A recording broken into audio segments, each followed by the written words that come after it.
تو لمبے میں جو میرا اصلی ہوم ٹاؤن ہے 200 سال سے طوائفوں کا محلہ چل رہا ہے. آج وہ سارا محلہ توبہ کر کے بیٹھا ہوا ہے. صرف 10 سال کی محنت. میں نے ان کو جا کے بیٹی بنایا. میں کہ تم سب میری بیٹیاں ہو.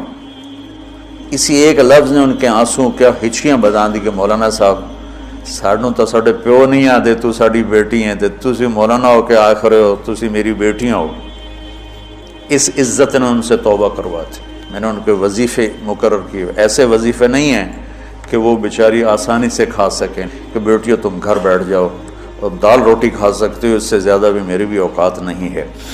تو اللہ کرے اللہ تمہارے گھر آباد.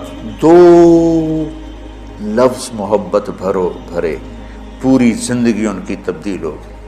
طوائف کہنا کون سا مشکل کام ہے. کنجری کہنا کون سا مشکل کام. تم جانتے ہو کہ طوائف کو طوائف بنانے والے یہ کم بخت مالدار لوگ ہیں جو غریب کی بیٹیوں کو کی بولی لگاتے ہیں, ان کے سر پہ عزت کی چادر ڈالتے, ان کی شادیاں کرواتے, ان کے گھر آباد کرواتے, بجائے اس کے ان کی عزتوں سے کھیلا. اگر تم کبھی طوائفوں کی کہانیاں سنو تمہارے کلیجے پھٹ جائیں.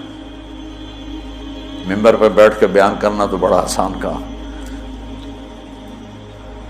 نشہ پلا کے گرانا تو سب کو آتا ہے, مزہ تو تب ہے کہ گرتے کو تھام لے ساکھ. میں جب طوائفوں کے بازار گیا تو مجھے پتہ چلا کہ کتنا مظلوم طبقہ ہے یہ.